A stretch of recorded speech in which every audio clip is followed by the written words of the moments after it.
Hola, muy buenas tardes. Estamos nuevamente en TV Ciudadana, una barra libre de expresión. ¿Escuchaste bien? Barra libre.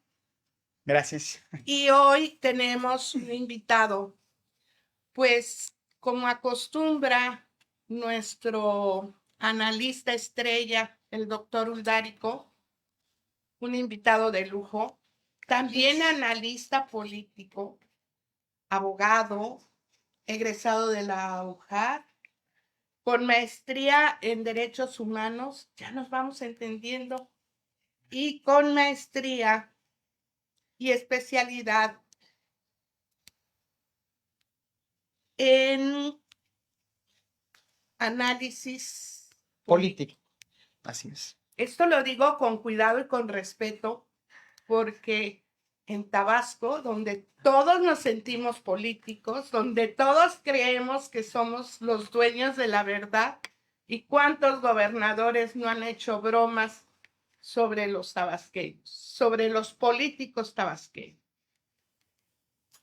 Y hoy tenemos a una persona especializada precisamente en análisis político, en uno de los momentos más álgidos, no nada más de Tabasco, no nada más de México, sino del mundo, en donde el imperio de los fuertes está causando estragos con los pequeños pobladores que estamos en este contexto. Carlos Ramón Campos Chávez, bienvenido, un honor, un gusto, sobre todo una esperanza, porque te escuché en un par de reuniones, una esperanza sobre un análisis diferente, proactivo, propositivo, para poder convivir en este contexto llamado país. Bienvenido, qué orgullo, qué gusto. Doctor Uldárico, gracias por el invitado. Muchas gracias, como siempre es muy grato platicar contigo y con nuestros invitados y desde luego pues dar nuestros puntos de vista y comentarios para que todas aquellas gente que de alguna u otra forma nos ve, nos escucha, bueno, pues también tenga o haga sus propios criterios, siempre insistiendo que la verdad pues es discutible de acuerdo a unas ciertas condiciones que se dan en todos los análisis, pero lo importante de todo es que quienes tienen el gusto y el placer de escucharnos, pues también con su criterio, pues haga lo propio y de sus puntos de vista. Pues yo muy agradecido, sobre todo aquí con un destacado joven muy talentoso, que seguramente podemos el día de hoy, pues tratar de dar nuestros puntos de vista junto con él para poder de alguna manera contribuir a nuestra sociedad. Gracias. Les recuerdo que este programa es patrocinado por Tere Jaber y Asociados, bufet jurídico a sus órdenes, pero sobre todo con el interés de que sea una televisión ciudadana, que lleguemos a nuestras verdades, que compartamos nuestras verdades y un buen análisis de las circunstancias y el momento que nos tocó vivir. Así es. Adelante, doctor. Pues no, pues muchas gracias, reitero, y bueno, estamos aquí para que platiquemos un rato.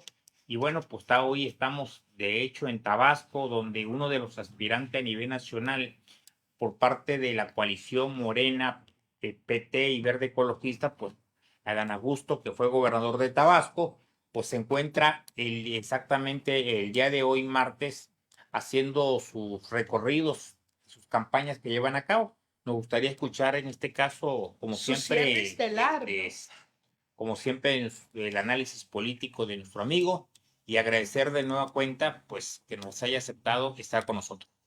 No, bueno, primero, muchísimas gracias. Estoy muy contento de estar con ustedes. Siempre cuando recibo ese tipo de invitaciones, créanme que primero me honran en el sentido de poder que te tomen en cuenta para mí, para escuchar una opinión distinta, diferente, es lo que he procurado durante todo este tiempo. ¿Sí? Generar una perspectiva distinta también, una perspectiva, lo voy a comentar, generacional, porque hay que comentarlo, usted comentaba, doctor, algo muy cierto, el tema de las circunstancias y las coyunturas, ¿no?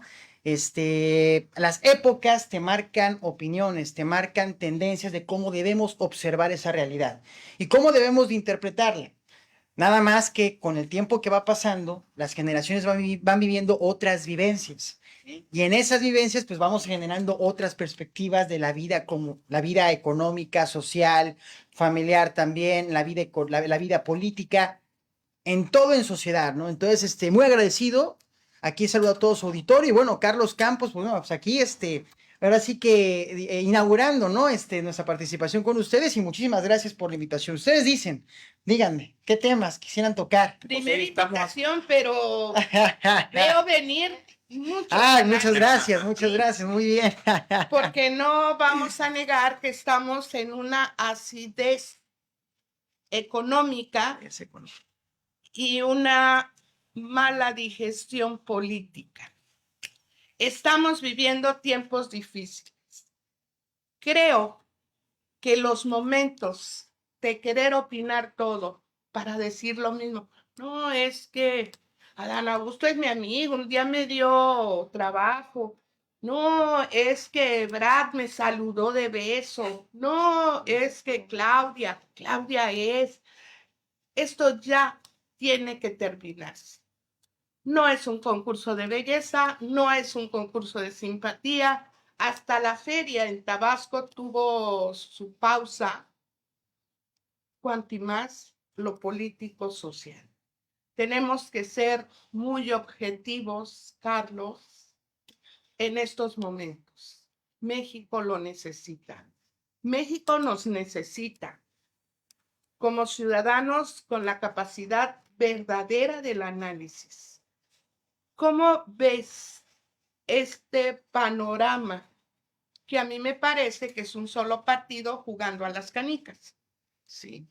Que se avientan las canicas de un lado, luego se van a la otra portería, se avientan las otras canicas, pero son exactamente los mismos actores. Es un solo partido haciendo estos ejercicios. ¿Cómo lo ves?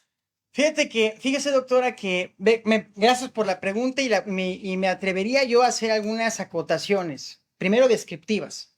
O sea, ahorita estoy volviendo a leer un libro famoso, un clásico que se llama El arte de la guerra, de Sun Tzu. Claro. Y uno de los primeros consejos que da, en este caso, en el arte de la guerra, es uno de los primeros capítulos, porque hay distintas ediciones, es el tema del diagnóstico. Sin diagnóstico tú no puedes ir a la batalla.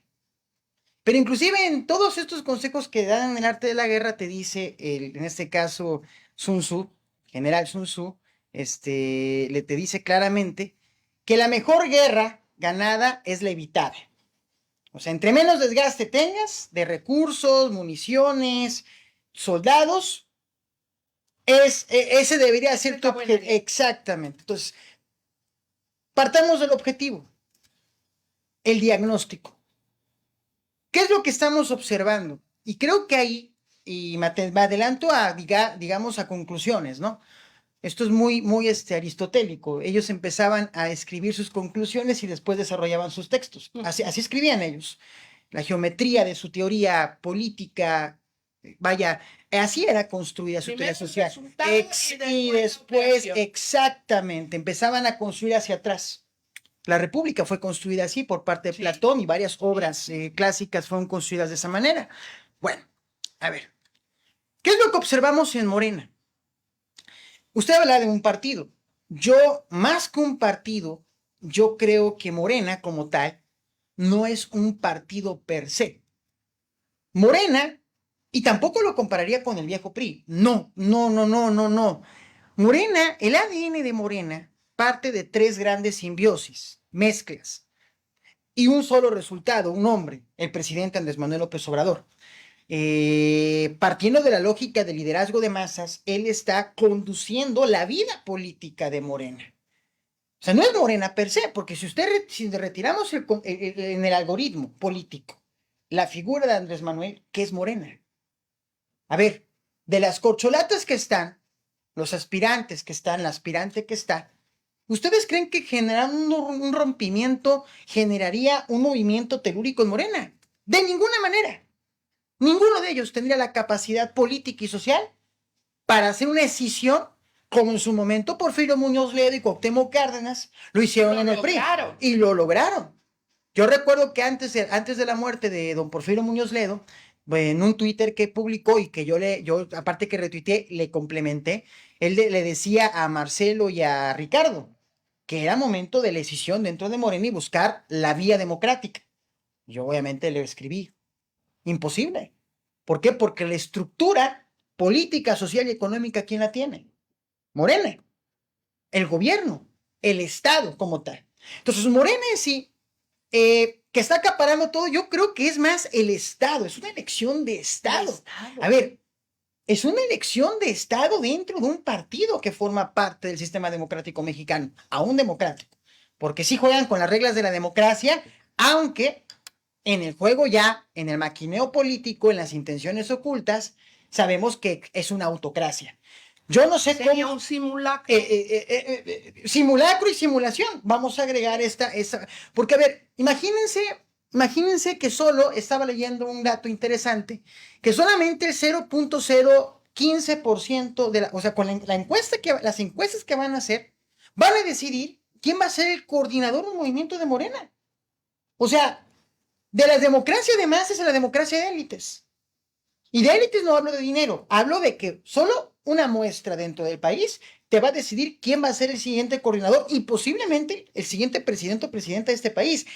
Ese es el valor que tiene que solamente por mediante una encuesta decidas quién va a representar al movimiento. A mí me hubiese gustado, y ahí podemos criticar a los americanos, su sistema democrático electoral, podemos hablar de teoría política, pero no es el caso, pero me parece que si la lógica es que hay una competencia abierta, directa, plural, pues bueno, hubiesen hecho las primarias abiertas. Pero ¿qué creen? Ahí sale el gen priista que Morena tiene. O sea, el PRI intentó primarias y el PRI con sus primarias fue un verdadero fracaso.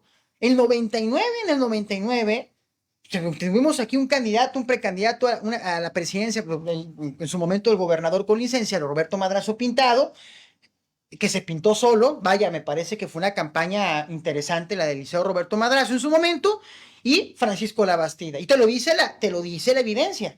Vaya, que después Francisco Labastida reconoce que el sistema, el Estado mexicano, pues al final, pues bueno, el PRI ya no podía seguir gobernando este país. Y llega una figura, un outsider de la política llamado Vicente Fox Quesada, que ya había sido gobernador de Guanajuato, que por cierto, no pertenecía a las filas del PAN, técnicamente no pertenecía a las filas del PAN, pero bueno, este concepto de participación ciudadana, sociedad civil, que parece un refrito lo que quieren hacer con Xochitl Gálvez, pero bueno, no quiero entrar allá, regreso a Morena.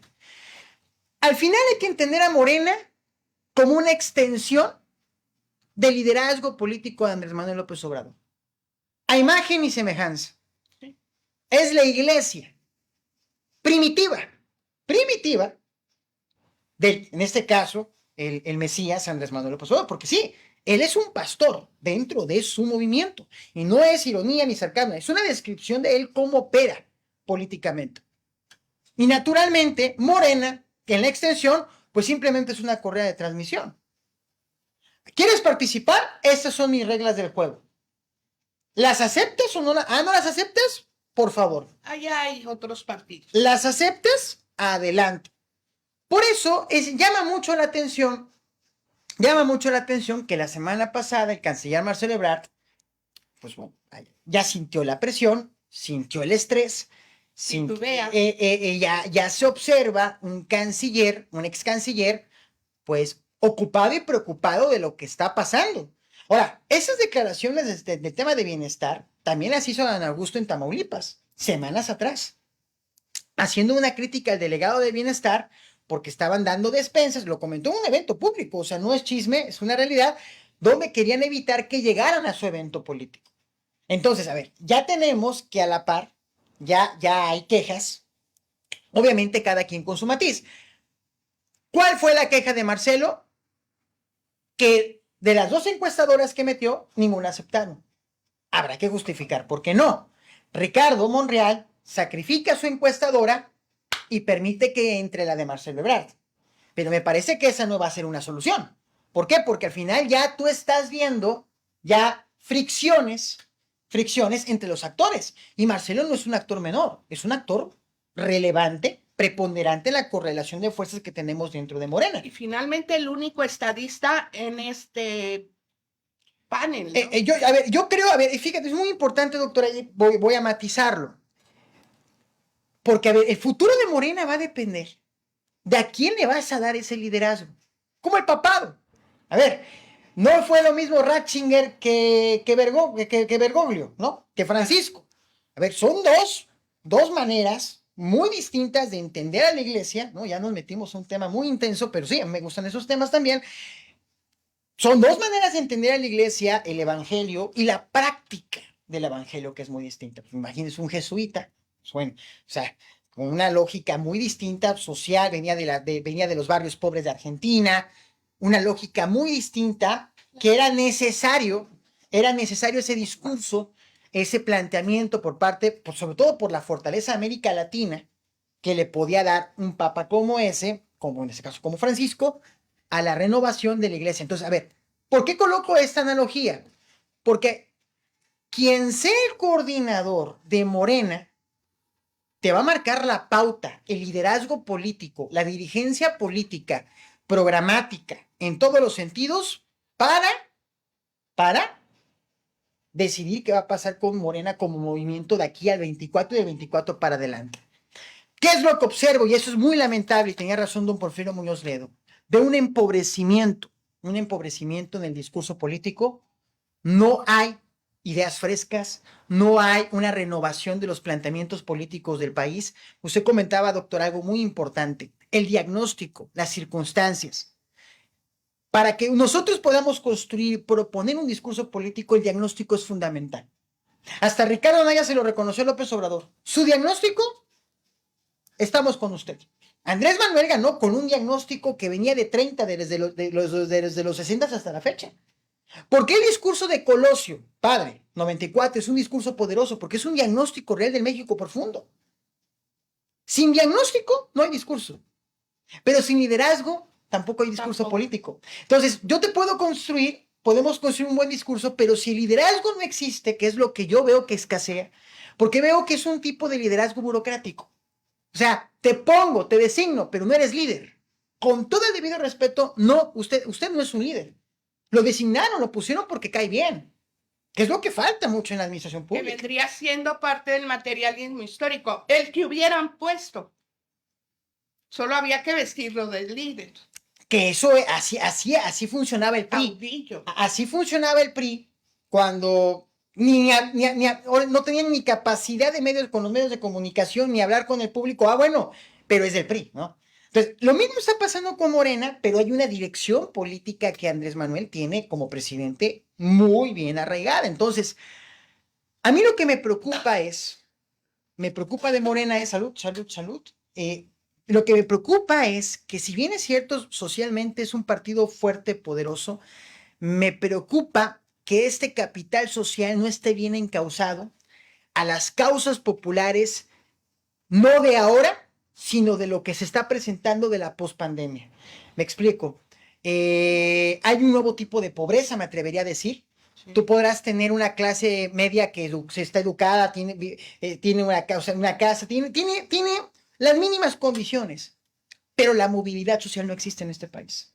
O sea, hoy en día un joven estudiante con maestría no te está garantizando una calidad de vida ni para construir una familia. Esa es la realidad de este país. Y ninguno de los que está hablando discursivamente le ha hablado a la juventud en términos generales. Y eso, ahí hay un área de oportunidad. Y creo que Morena no le está hablando. Un gran base. No le está hablando a estas generaciones post-pandémicas que somos el motor del cambio. O sea, las clases medias votamos siempre por el cambio, no votamos por una doctrina, no. Votamos por ideas pragmáticas que nos lleven a soluciones prácticas. Claro. Y las generaciones de hoy, junto con las generaciones de ustedes, si me lo permiten, pues naturalmente usted comentaba algo muy, muy claro, doctora. Vivimos una crisis Hoy parece que este país está en crisis permanente, pero pues lo que no resuelve se acumula. Entonces, ahí creo, y regreso al planteamiento de Morena, para pues, igual pasar a otra cuestión, me parece que es una democracia simulada lo que está viviendo Morena. A mí el tema de las encuestas a mí no me gustan, no me gustan del todo, me parece que le estás dejando, es una moneda tirada al aire, pero con un control político impresionante, no hay una garantía de algo. Así como puede ser Claudia, puede ser Marcelo, puede ser Adán en una de esas. O sea, pueden pasar muchísimas cosas en ese proceso. Entonces, y posiblemente si fueran 2 aspirantes lo puedo comprar, pero son 6 aspirantes. O sea, a ver, no son 2, son 6. Entonces, cuidado, ¿eh? Yo no creo mucho en este formalismo electoral que ellos inventaron. Y bueno, también comentarlo, un rompimiento, pues tampoco lo vería, porque pues también ellos dependen de la estructura del sistema de Morena, o sea, perderían más saliéndose que todo lo contrario. Solo se acomodarían. Se acomodarían. La política en México es acomodaticia. Así es. Y te acomodas donde, bueno, o se acomodan donde más les convenga. Entonces, me parece Pero que, fíjate que comentando sobre tus puntos de vista también, que si bien es cierto que hay un férreo control político por parte de este nuevo referente de Estado, que recarga todo el poder en el presidente ahora, porque estamos contextualizado donde anteriormente el presidente de la República tildaba prácticamente hacia un partido político ya los procesos internos y ya traía de alguna manera ciertas cargas hacia donde iban a caminar y obviamente las organizaciones y los sectores históricos pues ya tenían de alguna manera esa fortaleza para entender el mensaje político hacia dónde deberían caminar y sabían de alguna manera arreglarse todos los pormenores.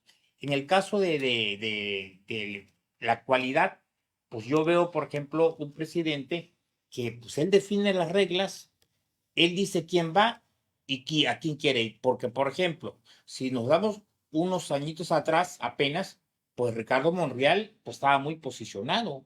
Pero desde que lo agarró el presidente y lo llamó hasta traidoruelo y una serie de cosas, pues lo acabó y de ahí no se repuso. Es decir, yo veo de alguna manera que el presidente es el que está de alguna u otra manera diciendo quién va en primero, quién va en segundo, quién va en tercero. Porque si el presidente el día de mañana quisiera tumbar a alguno de los que están de puntero, pues basta hacer ciertos comentarios y se caen.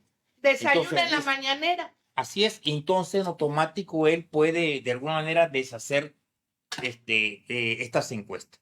Obviamente, como bien decía Ricardo Monreal, que cuando él aspiró a ser candidato para el DF, pues dice que hubieron 23 encuestas. Dice que 22 encuestas dijeron que él era el indicado para ser el jefe del DF, del Distrito Federal en ese entonces, y perdió una encuesta que era la del presidente Andrés Manuel, y que por Una. eso nada más uno. Entonces yo creo que de alguna manera, a como veo la situación ahorita, faltando prácticamente semana y media para que se tomen las decisiones, pues yo lo veo, yo creo que salvo el caso que el presidente defina en estos días hacer un cambio de última hora, pues ya está muy definido hacia dónde van las condiciones, ya está muy definido y creo que sin duda alguna Marcelo tuvo a lo mejor la inquietud o tuvo quizás la esperanza de que podría entrar a relevar a la primera. Y como ya se da cuenta de que no puede porque hay ciertos controles en todas las áreas, evidentemente, de político, de gobierno, se juega su último. Yo creo que de alguna manera sí puede haber rupturas porque ya prácticamente los aspirantes, como el caso de Marcelo o Ricardo Monreal, pues ya están prácticamente en la última posibilidad. Entonces, para ellos les es difícil creer que hubiera 6 años más adelante una condición para ellos. Entonces, yo veo ahí la posibilidad de alguna manera de que sí se puedan generar ciertas rupturas y creo de alguna manera porque además, como bien tú y atinadamente señalaste, los procesos internos generan de alguna manera, pasiones y la gente que se mete se apasiona y se va con su candidato. Entonces, cuando no queda su candidato, pues de alguna manera pues hay sentimientos encontrados y a veces son los que agarran y buscan un nuevo escenario. Así pasó con el PRI. El PRI en su hegemonía, cuando los que no quedaron habían descontento, empezaron hacia abajo a desconfigurar de alguna manera la unidad partidista y bueno, pues las consecuencias se dieron.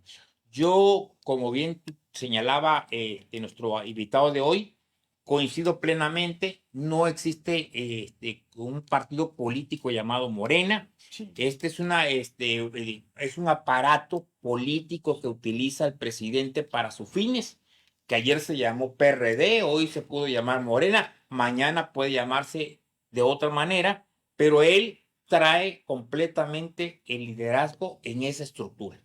Él es el que decide, él es el que dicta las reglas y sobre eso van.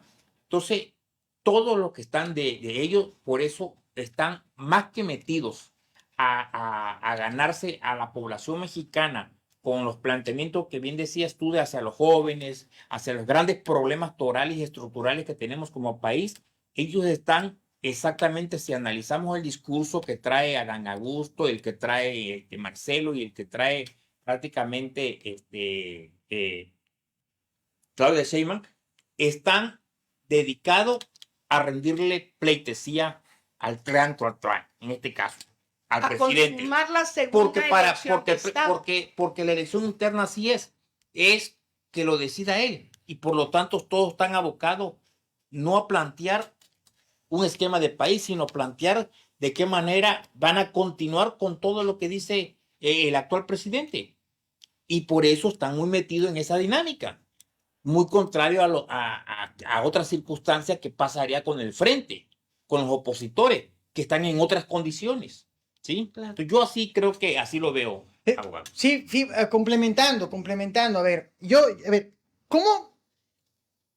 Giovanni Sartori, que es un teórico de la política occidental, falleció en el 17, si no mal recuerdo, 2017, decía, claro, un ensayo que entregué en la Facultad de Ciencias Políticas, fue un trabajo final sobre el sistema de partidos y todo ello, haciendo la indagación de conceptos, él comenta algo muy cierto.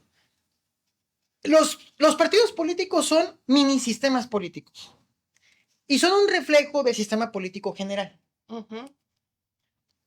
El tema de la imposición de candidaturas no solamente es exclusivo del PRI, o no ha sido nada más exclusivo del PRI.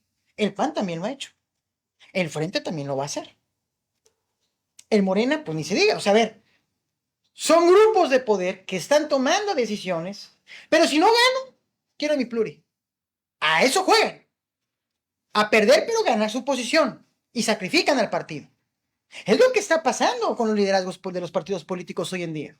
Los partidos políticos tradicionales, que están secuestrados, ¿sí? Y están maiciados también, porque sí están maiciados por el sistema político mexicano. Aparte, primero que les pagan las prerrogativas, que eso es correcto, realmente yo creo que el Estado mexicano tiene que invertirle a la democracia de este país, es lo que mejora los partidos, tiene que generar un buen sistema de fiscalización, pero hay que decirlo también. Claro. En esas prerrogativas que se convierten en privilegios, ¿no? Hay un desgaste interno en la vida interna de los partidos políticos. Porque estos grupos son los que no han dejado refrescar el discurso a los cuadros, los espacios, las discusiones, los diálogos. El partido político, el instituto partidista o un movimiento tiene que ser el principal espacio de expresión ciudadana para discutir los problemas de la gente. Digan ustedes de los partidos que hay, ¿dónde están esas discusiones? No existen las discusiones ya no hay diálogo, ya no hay esa dialéctica que es importante para entender primero la realidad y después procurar entendernos. Pero por supuesto que el debate es fundamental. Pero sorpresa, salud, doctora, salud. Gracias. Pero sorpresa, le tienen miedo al debate. Que Morena te haya permitido una discusión entre los aspirantes, te dice el control autocrático que hay dentro de Morena. Claro.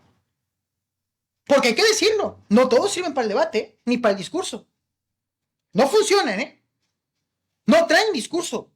Cuando estabas diciendo y mencionas a Claudia, iba a decir, ¿y qué discurso trae Claudia? Y ahí voy, y ahí voy. A ver, entiendo que no puedes generar propuestas de campaña para el gobierno del Poder Ejecutivo Federal. Pero a ver, ¿dónde está tu visión del partido Morena?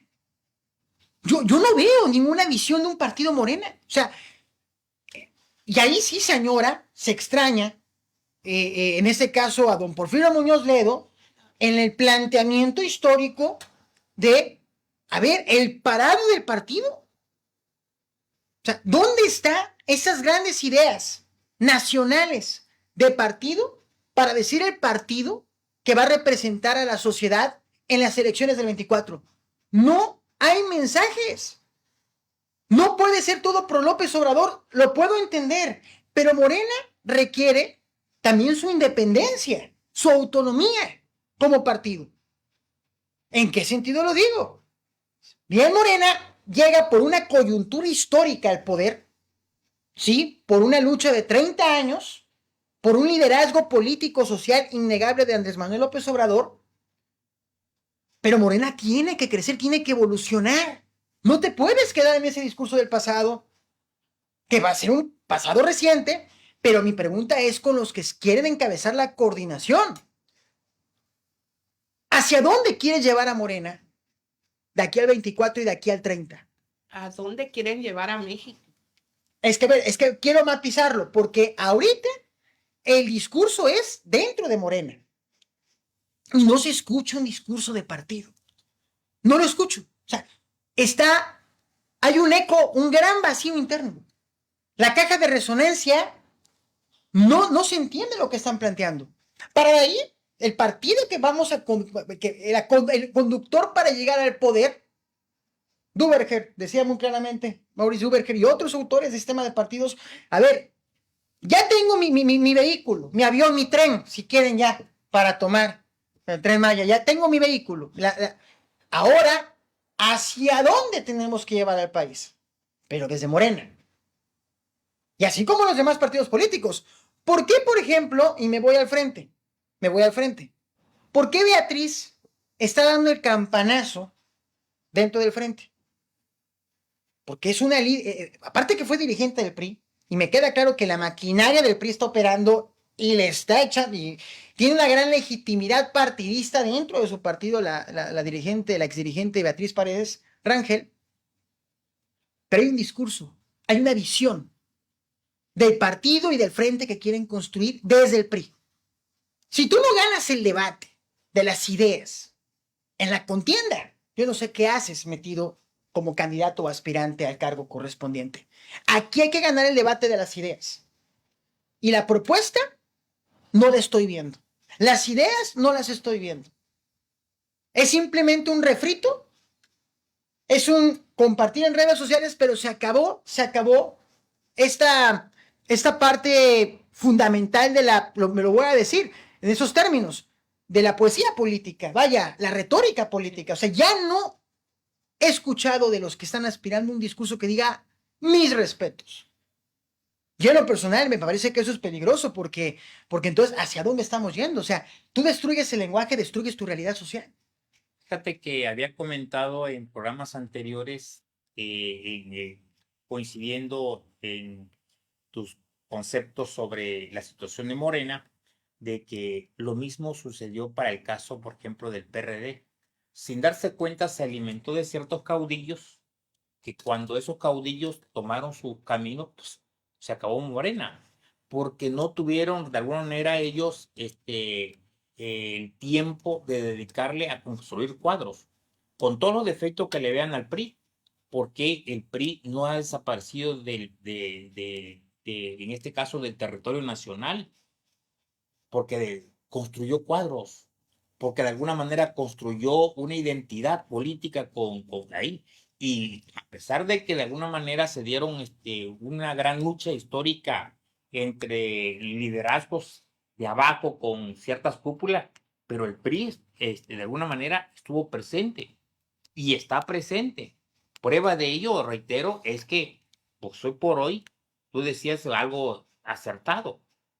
Una representante como el caso de Beatriz Paredes expone, y yo leía los análisis nacionales, el reconocimiento que le dan, en este caso, a la experiencia, a la intelectualidad, a la concepción de las ideas y de la concepción del propio Estado y La del país objetividad que tiene, para ver. ¿por qué? Porque con defectos y virtudes, el PRI fue constructor de muchos cuadros políticos y los formó y le dio escuela. Esa es Morena. Entonces, de alguna manera, pero fíjate que muchísimos están ahí, están todavía sí, en el PRI. O sea, ahí de alguna manera yo creo que quizás con muchas debilidades, muchas crisis como que se dieron ahorita porque la mayoría, como tú bien decías atinadamente, usó el concepto más fácil, que es buscar dónde estaban sus privilegios y se fue muy práctico. Y aquí quiero hacer una propuesta, mi estimado Udarico, al respecto. Yo creo que en este caso, hablando de los partidos políticos en términos generales, que tendrá que venir un replanteamiento después de lo que venga del proceso interno y de la elección del 24, es ¿qué van a hacer? ¿Cómo le van a hacer para reactivar el contacto con la sociedad contemporánea? Porque si los partidos, no todos son redes sociales, o sea, no todo es Twitter, no todo es Instagram, Facebook, no, eso es una parte de tu realidad. Estoy de acuerdo. No se necesitan likes, se necesitan votos. Completamente. Y completamente, porque veo mucho candidato aspirante en la vanidad de sus likes y mandando a actores, a funcionarios de gobierno a que le den likes a sus publicaciones, que ahí, pues obviamente la nómina tienen que, la nómina, pues tienen que, pues vaya, tienen que trabajar, ¿no? Parte del trabajo es el like. Sí, no es mentira, es que así operan. O sea, me quedó clarísimo en los últimos meses y años, pero bueno, a ver, el gran reto que tienen los partidos políticos es cómo reactivar el contacto con la gente. ¿De qué manera generar ese vínculo de comunicación para reconstruir el discurso social y político? Pero tienen que ser con nuevos liderazgos. No pueden ser con estos liderazgos inventados, inflados. Claro. Porque al final de cuentas vuelvo a Morena. A ver, Morena aún tiene la inercia del 18 y está el liderazgo del presidente. Pero pasando el presidente López Obrador, que va a quedar como un líder moral dentro de Morena, igual socialmente para el país, quizá, posiblemente, con sus pros y contras, pero el señor es un dirigente político y es un líder social, sin lugar a dudas, es Morena de ahí, ¿qué va a hacer? Y eso lo decía Ricardo Monreal muy bien. El gran reto que tiene Morena es cómo sobrevivir sin la imagen de Andrés Manuel López Obrador. Porque veo a todos los actores de Morena, ¿no? Actrices y actores, repitiendo lo que dice, sin saber lo que están diciendo. Claro. Y observar nada más el Congreso del Estado, la Cámara de Diputados, el Congreso del Estado con el debido respeto.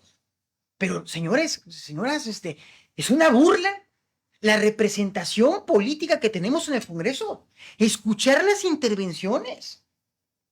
Pero soy diputado, soy diputada. Esto no es un tema de género, ¿eh? Que quede muy claro. Es un tema, a ver, la caja de resonancia de la vida democrática o de la vida política de una ciudad, así como está en los medios de comunicación, está en tu Congreso.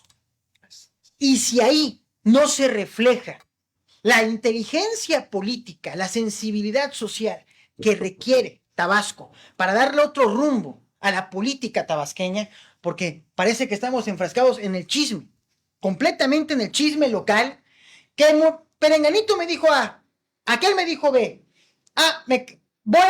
entonces dice uno, ¿en qué momento pasamos a la propuesta y a la construcción, renovación de las instituciones de Tabasco? Pero lo más fuerte, estamos en chismes familiares.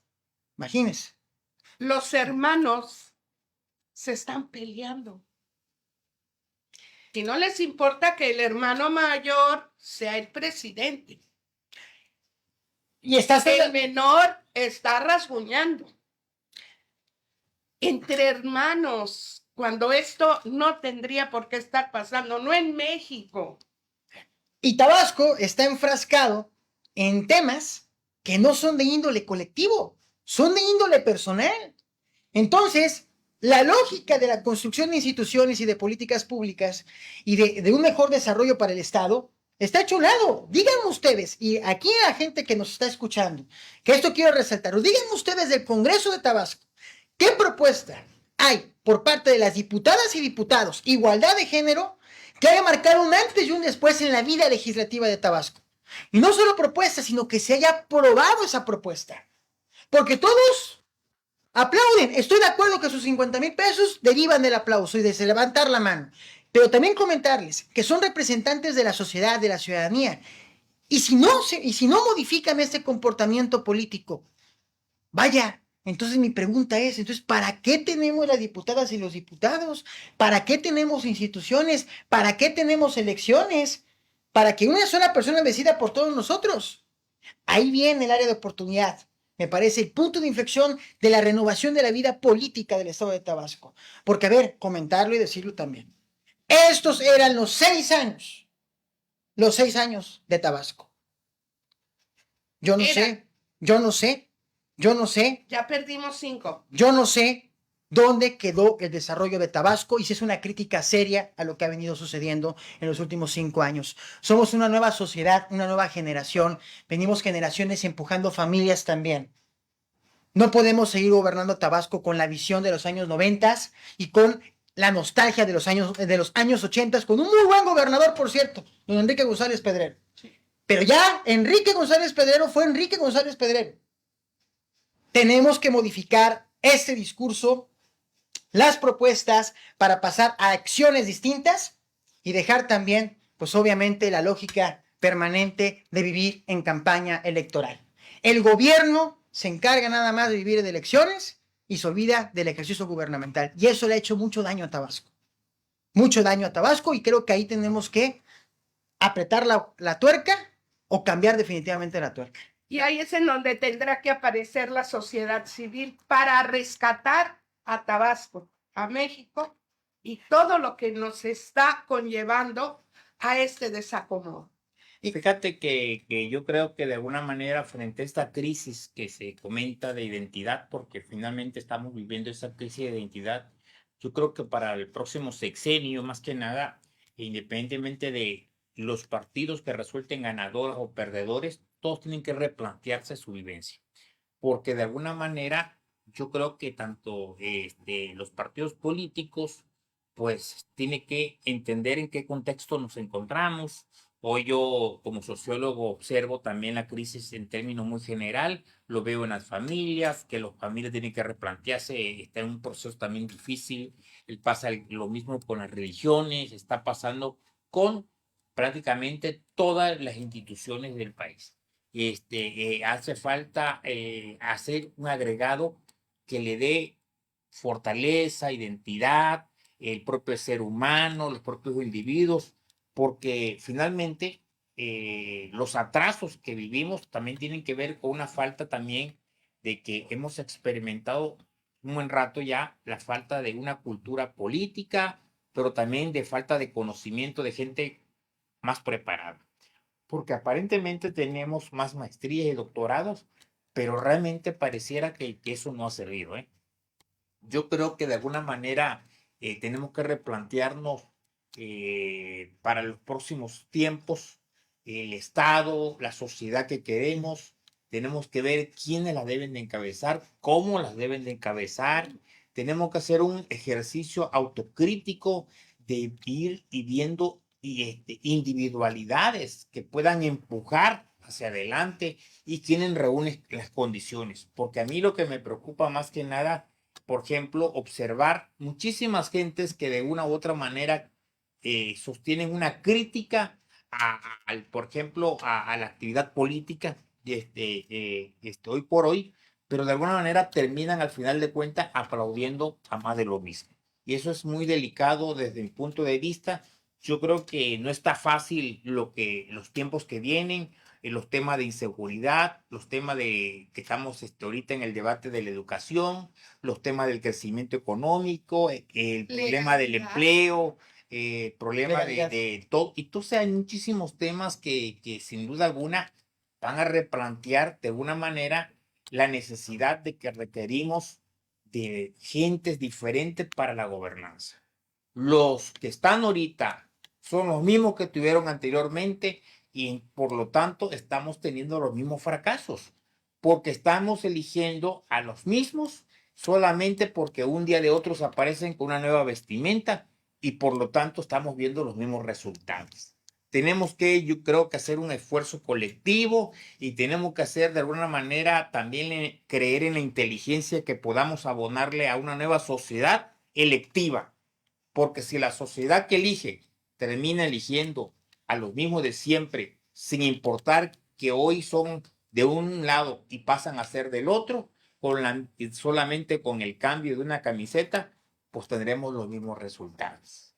Es importante de alguna manera que replanteemos que necesitamos nuevos actores de la política, necesitamos experimentar con gente nueva, con gente fresca, que por lo menos podamos creer en la expectativa y en la inteligencia y en la ilusión de que este país es posible cambiarlo. Fíjate que sin quererlo decir, porque va a sonar a que yo soy priista, pero escuchar a Claudia, escuchar a Xóchitl y escuchar a Beatriz Paredes te da un mosaico claro de las capacidades de cada una. Su objetividad, su análisis, su legalidad para expresar lo que tienen que expresar. Sí, qué bonito. Hay que decir groserías, sí, a la gente hay que hablarle a lo pelado, pero hay que pensar lo que vas a decir. Hay que entregar propuestas. Hay que llevar verdaderos discursos aplicables. Hace un momento decíamos el Estado de Derecho, la legalidad, ¿para cuándo?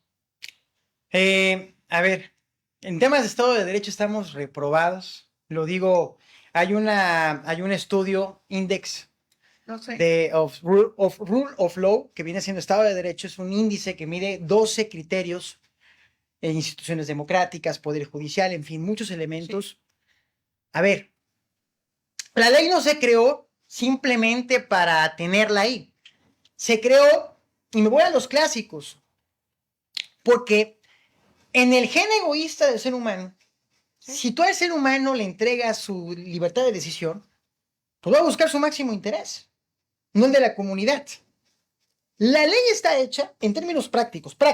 Así es. Para organizar a la sociedad y darle un orden para que en la colectividad, pues todos nos pongamos de acuerdo. En términos democráticos, en términos económicos, en términos familiares, en todos los términos. Y que vivamos con ciertas reglas. Y que vivamos con ciertas reglas. Donde todos las aceptemos, todos estemos de acuerdo de que es necesario en esas reglas, exacto, que no son reglas acabadas, ¿no? Que en el concurso de las circunstancias se pueden ir enriqueciendo. Y ahí creo, ¿qué es lo que está pidiendo la gente? ¿Qué es lo que observo que está pidiendo la gente? Creo que se agotó el discurso del contrato social liberal. Sí. Ya está agotado. Lo que estamos viendo en Argentina, liberal en términos de equilibrio, ¿no? En Argentina con Javier Milei, la semana pasada hice un análisis sobre el tema, es porque la gente se cansó de la misma diatriba de la izquierda y la derecha tradicional en Argentina. Dijeron, a ver, ya probamos contigo, no me funcionaron. Un joven que se dedicaba a Didi y todo, lo entrevistaron en una empresa que se llama DW, que es una empresa alemana, ¿no? Que hace documentales muy interesantes, y dijo, miren señores, yo para sobrevivir tuve que dejar la escuela, me metí a trabajar y no me alcanza para pagar la renta. Y agarró y dijo, ¿por qué voté por él? Porque ya todos los demás ya los probamos y no funcionaron. Entonces, por síntesis, a ver. Qué fuerte. Sí, a ver, el factor económico, a economía juvenil y economía familiar, que son dos componentes distintos, o sea, no te está dando para el empoderamiento de la gente. Entonces, si la propuesta del otro se limita a darte un programa social, pues no le vas a resolver el problema a la gente. Porque yo creo, soy creyente, que, el mejor programa social que tú le puedes generar a la gente para que tenga una emancipación económica es empleo. Trabajo. Empleo y empleo. Es lo mejor que tú La puedes clave hacer. de... Es el empleo. ¿Por qué? Y ese empleo se va a traducir en impuestos, se va a traducir en un bono al Estado, un bono a la familia, en fin, muchos elementos donde todos vamos a ser beneficiados. Pero a ver, voy al punto. Pero contribuye además, el empleo contribuye también a abatir la inseguridad, porque una gente con empleo y con un salario decoroso, pues obviamente no entraría al terreno artificio de la ilegalidad, porque de alguna manera siente él que está actuando bien, pero cuando no se está satisfaciendo él o familiarmente en una situación económica, pues está tentado a muchas cosas. Y voy a un dato que me acaba de llegar del economista. Vamos a plantear en términos decimales, ¿no? 4 de cada 10 pesos, 40 de cada 100 pesos, 400 de cada 1000 pesos, 4000 de cada 10,000 pesos se van en despensa. Sí, A ver, pero voy al punto. Hay un discurso que ya se agotó y obviamente van a venir muchos demagogos, demagogas a prometerte ahora sí que todo tiene una solución mecánica y rápida. No, pero el punto es de que retóricamente ya este discurso ya está agotado.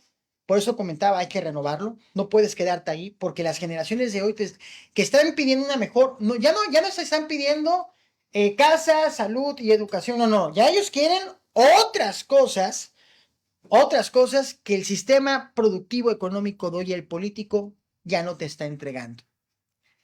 tan solo como una terapia psicopolítico-social, tener entretenida a la gente trabajando.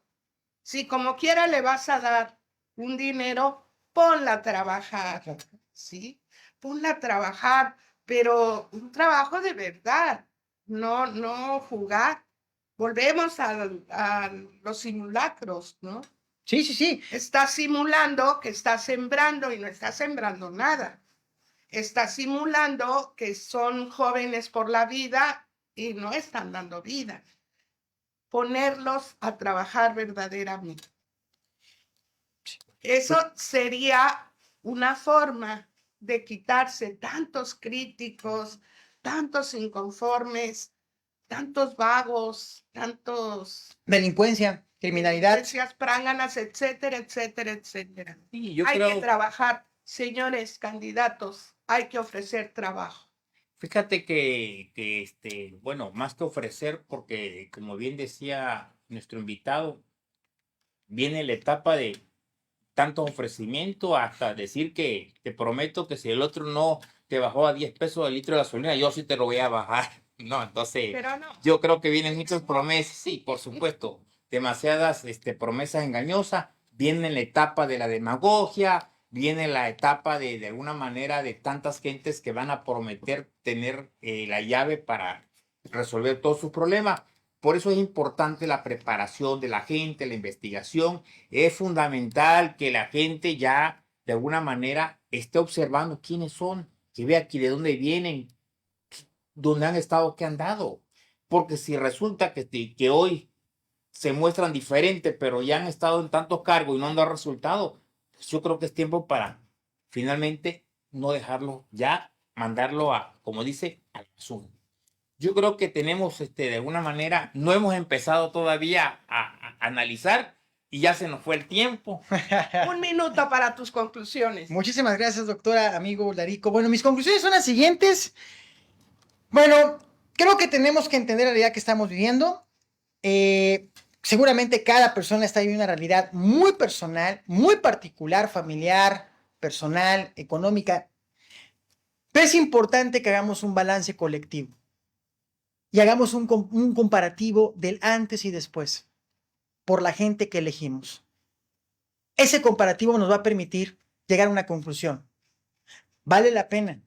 ¿Valdrá nuestra confianza? ¿Valdrá nuestro voto? ¿Repetir nuevamente electoralmente por las personas que votamos? ¿O caso contrario, el cambio que realmente requiere la sociedad de un estado tan hermoso como Tabasco que le ha quedado a deber sus autoridades en términos generales, municipales sobre todo también, al futuro inmediato de las presentes y venideras generaciones. Creo que merecemos más de lo que tenemos. Hay que querernos más. Por eso hay que elegir mejor. Me parece que estamos en un momento de balance y reflexión. Esas serían mis conclusiones y Y muchísimas por gracias. derecho constitucional. Muchísimas Además, gracias. Muchas gracias. muchas gracias. Gracias, Carlos. Gracias. Gracias, doctor Undárico. Como Gracias a ustedes. Y les recuerdo que este programa fue patrocinado por Tere Jaber y Asociados. Es TV Ciudadana, tema ciudadano. Gracias. Hasta luego. Gracias.